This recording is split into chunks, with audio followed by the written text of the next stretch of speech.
Do you need a few gift ideas to help your loved ones be a little more prepared? We've got a great list for you. All of those are less than $25, and some are even free.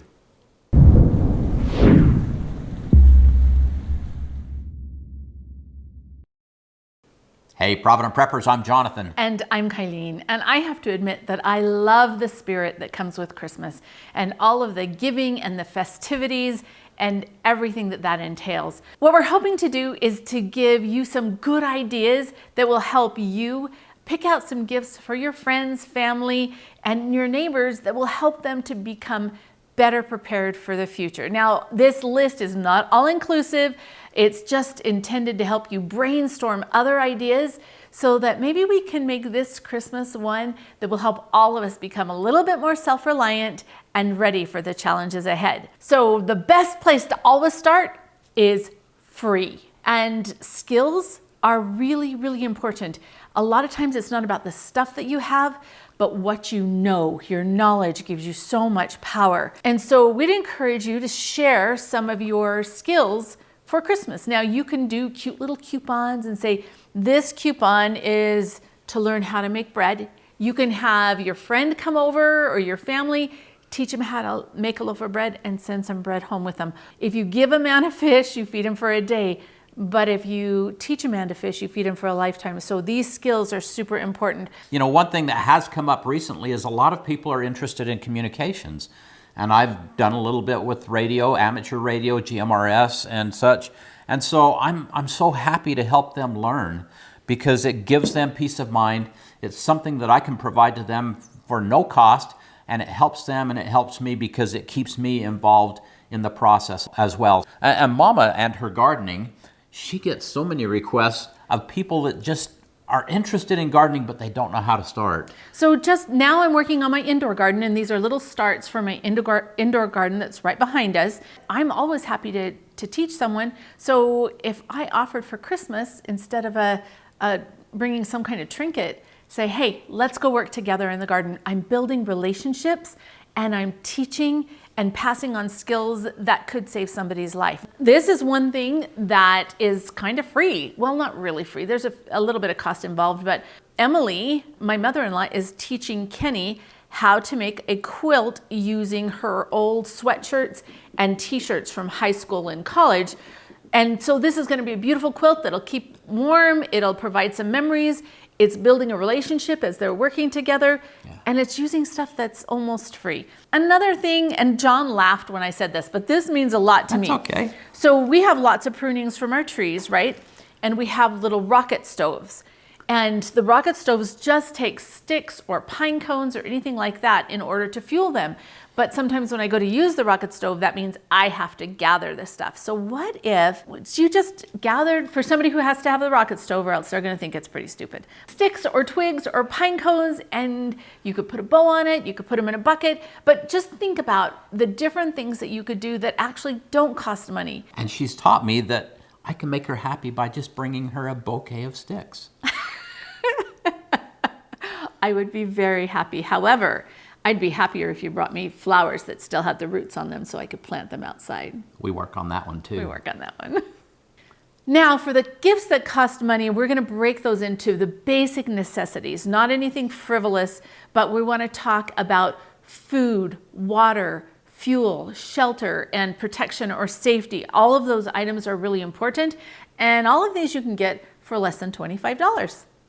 The first gift category is food. We think about it sometimes like, oh, we shouldn't really be like, who's going to want a case of something for Christmas? But quite frankly, we have a lot of need out there now. And by stocking our pantries, not only does it help current needs, but also it helps future needs. So really think about the food thing. And we've got a few ideas for you. And I want to just insert here, Mama used to make foods that we called sneak nutrition. And they're very tasty, but they've got like all kinds of greens and stuff in it to make it healthy. And so this is kind of like sneak nutrition. So what could you provide that they'd go, oh yeah, love it? So here, sneak preparedness. Here is a case of macaroni and cheese. And actually when I bought this, it was under $25. And I bought it because it's something that the grandkids love. So I always wanted to have some on hand. So think about this. You could get a case of whatever their favorite food is. You could fill a gift bag with shelf-stable foods that were less than $25.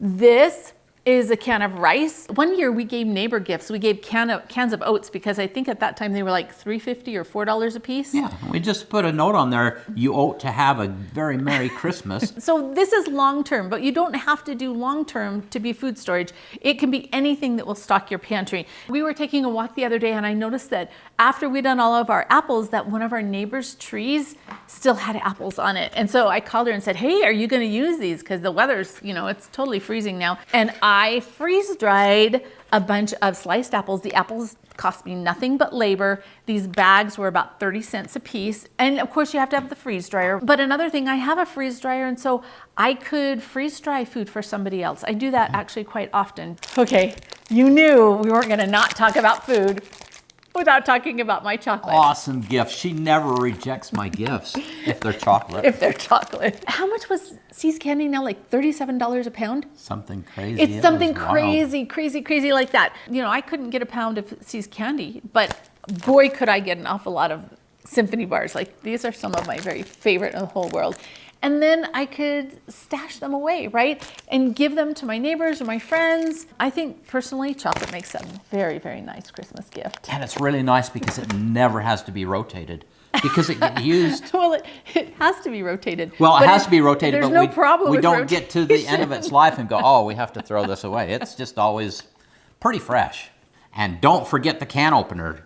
We sometimes forget that having good can openers is pretty critical, especially when we're having cans of food and things like that. Some of them are pop top, but some of them definitely need to be open. So having a good can opener is always a welcome gift. And quite frankly, I have several of them and I'm always happy to get another quality. I like the ones with the long handles, but another quality can opener, because without it, I'm in trouble. And that's a good point. Let's make sure that what we're doing is good quality stuff. Yeah. We don't want to... No trash, no garbage. Trash. Yep. Our second gift category is water in whatever form. Teach us, Mama. So water is life, right? And so it's hugely important. Now these cubes and the spigots are usually sold separately. These cubes are really handy and they're not very much money. A lot of times you can pick them up for less than $10. They're great for water storage. I really like them because I can go like this and put it over the sink, right? And I can use it for water there. But the other thing is a water filter. Now there are good water filters and there are not good water filters. And this isn't about water filters. We have an entire video about different water filters. This is one that's very inexpensive and yet it will filter hundreds of thousands of gallons of water. Now, it doesn't remove viruses, but it will remove the bacteria and the protozoa. There are carbon filter attachments that you can put on it. This is actually from Hydro Blue. It's just a VersaFlow. There's also ones by Sawyer. You can find different ones like this, but they're very inexpensive. They're very portable. This is one of the water straws. I'm not a huge fan of the water straws because they take a lot of sucking power and my face is very close to the contaminated water. So in that respect, I'm not a huge fan, but they're great as far as portability, would make a great stocking stuffer and could help somebody to have at least a way to filter a little bit of water in an emergency situation. The third category is fuel and shelter and all things that keep us warm and fed. There are so many different things and you can give people emergency preparedness stuff and they don't even know that you're helping them to become more self-reliant and more prepared. These blankets, you cannot have enough blankets and there's all kinds of those. Even this candle, just having a little candle that has fuel, it can provide light and a tiny bit of warmth. This is one of my favorites. So hybrid lights. This is a Journey 200 and it's roughly about $25. If you use our promo code Provident, it takes off 20%, which makes it more affordable. You can use this to charge your cell phone. Another thing that you could use to charge your cell phone are one of these little battery banks. I like the ones that are solar because then they're sustainable. But this is great because you can charge your cell phone and you have light. Batteries, always a welcome gift. Batteries are really expensive. This is one of my favorites. This little sterno stove, and it uses the canned heat or an alcohol burner, but this is the easiest. This canned heat You know, this with a few cans of this is very inexpensive, and it can cook, it can heat. With this chafing fuel, it can be really expensive. You want to make sure you get something that will burn indoors. These are 6-hour cans, and we get these at Sam's Club, and it's only about $20 for the flat. So that provides 72 hours of burn time. That's a really good gift. If you keep your eye out, these are just cheap little rain ponchos. And we got them for only 99 cents because they were on sale. And don't forget gloves and hats, things like that that help keep us warm, especially those of us in the cold climates. Maybe in Phoenix, not so much, but you have some risk for cold weather too. And you know, things just like fuel that they can use in appliances they may have. The little butane cookers are awesome. Get creative. Think of some of these things that they would love to have and will help them. And one other item that I think is just so awesome is these new plasma lighters. They're very inexpensive. They get charged with a USB cord, so they're very renewable and reusable, and they do a great job of lighting anything that needs to be lit. Category 4 is safety and protection. Kenny recently went to Mexico, and her request was for some pepper spray and a taser that she could take, and this is the one that she chose. It has a light, which is great, but it also has a taser. And you know, that's an idea when it comes to safety and protection. There's all kinds of different things that you can use to help defend yourself. And so think about your loved one and what it is that might be meaningful to them when you're looking at giving those gifts. One of the things that I've always been really big on is having a good whistle.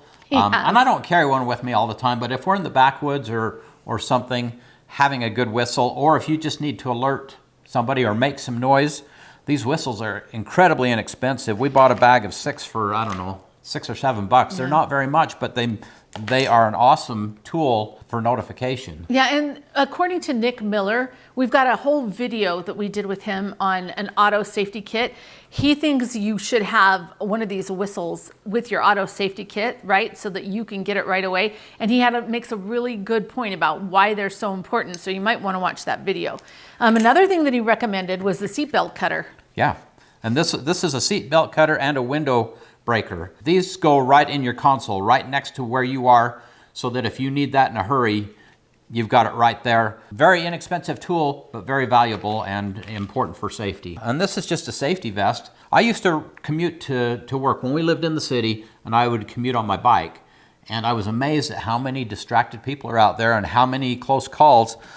Just having this bright vest made a huge difference in people seeing me. And I had a lot fewer close calls with this. So having one of these in your car is also really important. And Nick Miller talks about that. That it should be right in the pocket, right there. Right by you. And you do not get out of that car until you've put your safety vest. Like if you break down on the freeway or on a highway, you don't get out till that safety vest is on. And I think he makes a really good point. Yeah, because there are a lot of people killed every year because they break down, they get out, somebody doesn't see them, and it ends tragically. So just simple things that can help us be a little more safe.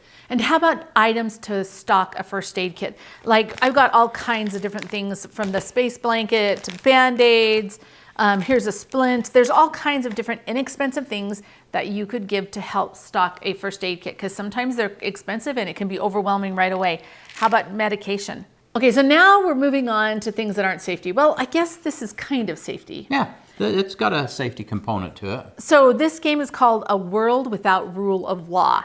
And it's kind of fun. We actually took it to a restaurant and played it with some of our friends, and it's amazing what you hear. But they give you all kinds of different scenarios, and everybody responds to kind of what they would do in the scenarios. And it's really good for stimulating some conversation.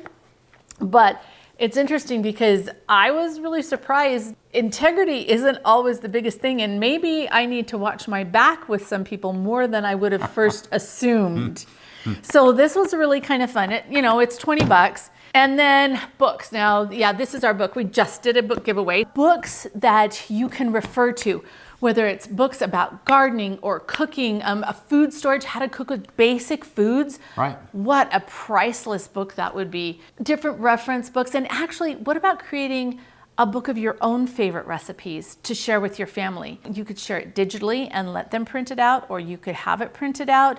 But sometimes those family recipes are priceless, and we don't want to lose those, and it could really bless some of our younger generation who doesn't know how to cook as well as some of us old gals that were back with the dinosaurs and we had to cook. And we have a video on a whole bunch of our favorite reference books, and I'll leave a link to that. We need to have the skills and the tools that we need to survive the challenges ahead. Just by taking advantage of this wonderful Christmas season and making our gifts a little bit more meaningful with items that might be very valuable to somebody in the days to come, I think that's worth some of our thought and our changing some of our behaviors. For the question of the day, we've given you some ideas. What ideas do you have that you can share with the audience of great gifts that are inexpensive?